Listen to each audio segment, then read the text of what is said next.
Interesting draft, and I can see it working. Well, YG just bet $500,000 on it because that's what's at stake here. $1 million goes to Team Spirit. Cold Star happy again with the draft.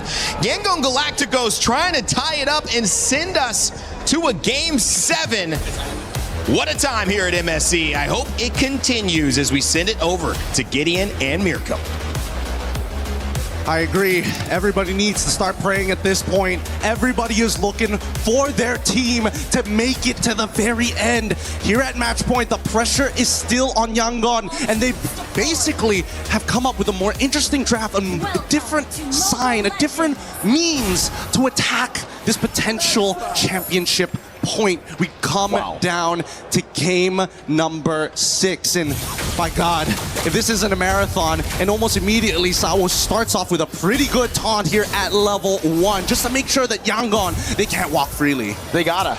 YG, their main win condition is playing through these fighters and just going all in with the healing, trying to out-sustain Team Spirit, so they gotta try to establish some lane dominance at the start of the game. Yeah, not to mention they were also getting Pull Yourself Togethers from Sunset Lover as well. He wants to make super plays of his own, either stealing away some pretty good ults, but most likely going to be that Wrath of the Dryads. First invasion here, it's going to be a little difficult. Han is on level 4, but still has plenty of damage, and Sawo zones him away. Ooh, Sawo with the red tree, able to pick it up. Han trying to deal a little bit more damage, but it only lands on Sawo, so that ends up just being a win straight up for Spirit. And maybe this could be the answer that they were looking for, right? Sanjin as well as Hiko, it's still going to be a little tough between the two at the bare minimum. Both going for Quantum Charge here. Down by, oh, hold on, first blood achieved. Oh, maybe, oh, Blink gets out of there. Clutch flicker from Blink to get away, to evade from a possible first blood, to send Team Spirit into that spiral of snowball. Man, this game has got me, even me, antsy. I don't know when the next big play is going to come, but at least we know. Uh-oh, Kai's in a bit late. Oh my God, it's gonna be the regen, the last hit, the flicker out. No way. How? He managed, he's got like no HP. He's literally at 1. You don't even see the green in his health bar anymore. As now they attack the bottom side, they got the Purify out of Kid Bomba. This upcoming turtle is going to be highly contestable, but Ying needs to dominate. He needs to show control over this lane and make sure that they have first position. Whoa, Sawo or what? Face check in the bush against a Dyrod, gets insta-bursted down. Now it's Sawo with Revitalize, able to get the taunt as well, but the rest of the team comes around, and Ying gets a double. The damage is good. Wrath of the Dryads is already out, but they have to back away from this. This is an unwinnable position for Team Spirit, and YANGON take the very first turtle of the game. Big taunt, Sunset Lover as well with the face check.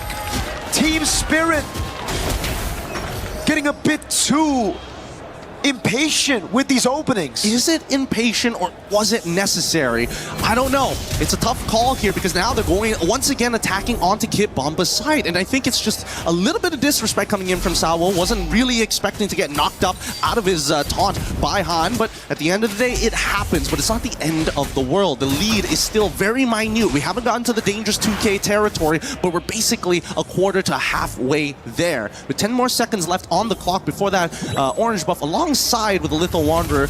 Let's see how TS is going to play, because again, at this stage, you might as well invade that top side, steal away one green camp, probably omit the next objective, and try to set up to get Sanji's Purify. Oh, they're trying to corral over Han. Taunt doesn't land. Now they're all in over. Knockout strike as well. Oh my God, Sawo just so low. Ying gonna be able to pick up a killing spree as Sunset Lover steals away the Holy Baptism, but now is gonna be caught by the taunt, and Ying gets a double. 4-0-1 to start game number 6. Darn, I really thought Sawo was going to be able to get out of there in time, especially since Ying wasn't able to apply the shred onto the correct target, and yet they still got him anyways.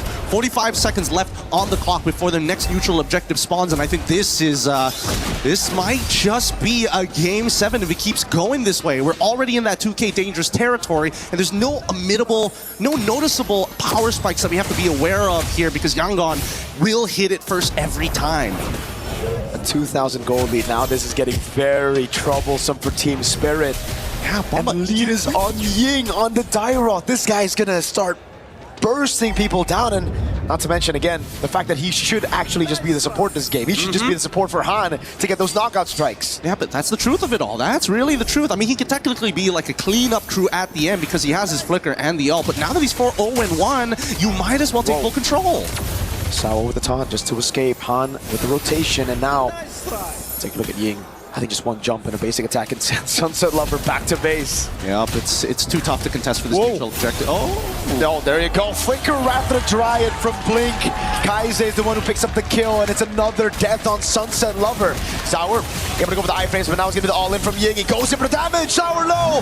Revitalize comes around with Bomba. And Sour gets out. And this is why it's dangerous, especially for a winning lane Dairoth. Once he has that lead, once he has that snowball on top of it all, and a Sky Piercer coming in from Hans, like, it is clear. Ying's whole job, shred, play as much damage as possible, and shred as many targets as you can from Team Spirit's side, and hopefully Han should clean up the rest. AOG responded over by the Flicker, Guile and Ryu down below. Yeah, I mean, the Street Fighter gang looking for a T2 down on that bot side. It's forcing a reaction coming out from Team Spirit. Hey, wait a second. Ying with the dash, Cyclone Eye, bringing him to a place that you shouldn't want to be, but they get out. They have to burn a Flicker, but, you know, they get out. It's not bad. It's not bad. Yangon were definitely in Team Spirit's basement there for a while, but they managed to sneak their way back out. And for now, TS, it's all about scaling at this stage. Zara, I don't think he can really contest it at this stage, not until he gets the War Axe, and even then, I feel like it might just delay his overall power spike. But then nobody else has much of a lead. Even Hiko doesn't have much of a lead. Yep. But the thing is, whenever you have a Melissa, you can still just play in the late game, right? We saw that from Vitality as well against Falcons when they were down, what, 5,000-6,000 gold in the early game. They could still just wait for the Melissa to scale, then play front to back. Then it's all about Zaur looking for those angles, but look at this lead. 1,200 gold lead in between the XP laners. Then it's just everybody who's up ahead, 500, 600. Yeah, they're just stacking up as much of the lead as they possibly can here. They might find something else. His Blink, he's looking for an opportunity. Good taunt to disengage, but Zaur's still going to be caught. Oh, he doesn't even have the iframes. It was on cooldown. Zaur trying to save him now. He puts himself in a 1v5. It's a double for Han, and he has a Sky Piercer.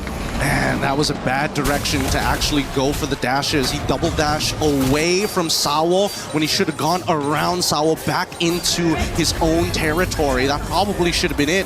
Without the combo points, without the iframes, he just can't get out. He just doesn't have the cooldowns yet to be able to make these super plays like he has done earlier in the series. At this stage, it's starting to get a little dangerous because Yangon, we've seen them with a 5.5k lead. They are looking for everything across the map, every tier 1. 6,000 gold ahead. Hiko. Oh man, even on the turret, it's Hiko losing out of the trade, and Zaur gonna be extra careful, my guy. Oh god, that was just one strike. That was just one skill too. Yeah, and they're saving the combo here, making sure that they're threatening them through their life totals. But just the raw sustain coming in from Yangon's, it's becoming really, really difficult to keep on contesting because as much as you want to wait for your cooldowns to come back off, it's just, it doesn't matter if you're not getting yourself that net profit. And now, let's look at the items real quick, because Sawo, smartly enough, decides to go at least to get the Chastised Pauldron. The War Axe is still underway here. Okay. Sawo should be fine, but they don't get the AOG out of him just yet. Oh, even with the dive on Sawo, revitalized there, and the Rathan tried as well, but that's going to be the all-in double already. Go away right there. Sunset Lover able to pin them all down. The falling Star Moon locks him, but there's no damage. Bomba taken out by Han Ying. On their turret, Hiko picking up the kill. Flickers out of safety and finally is able to get a kill on board for Team Spirit. Yep, and they're also going to get the holy shielding by the mid lane. Wow. Everything that could have gone right for YANGON Galacticos have gone right. And better yet, hey Ying, don't let you give the shutdown. It's fine. It's a completely okay. Great shred as it was applied on the multiple frontliners, and more importantly, Zaur, he just doesn't have the cooldowns to keep iframing forever here. But the worst part about it is that when you think that the Wrath of Dryads is just done, all of a sudden, you start seeing Kaise just saying, you know what, slow down or completely stop. Halt right there. Hope still in the air for Team Spirit. It's so low, but there is still hope because of that shutdown. Now it's all on Hiko. Their wave clear, not that good. So they're gonna have to sacrifice a few more structures as YG secure the Lord for free. As YG have 40 stacks on Han Sky Piercer. Yep, he's so huge right now. This is going to be the strongest point for him in this game. It's only going to get worse for the side of TS. They need to drag this out for another 4 more minutes to get Zaur back into position, and I think more importantly for Hiko to finish off his items. 50 stacks already, Malefic Roar already purchased, and a War Axe currently underway. It's 50. It's not even 40, it's 50. Okay. A siege in the mid lane. Lord gonna be pulled out. Bomba, purify out. Salvo with the AOG, able to land on two, but now he's gonna get bursted down with the Wrath of the Dryad, locking him down. It's Hiko with the muddles, not doing any damage. Sunset taken out by Han. Go away already by Hiko. He's able to find some damage right now as he goes on to Han and falling Star Moon. He's able to lock him down, but it's not. Blazing duet from Sanjay! And they find it! So are the next to fall, and YANGON Galacticos make it even faster! 11K ending, guess what? 10! That's all we need! Ladies and gentlemen, we're going to a Game 7!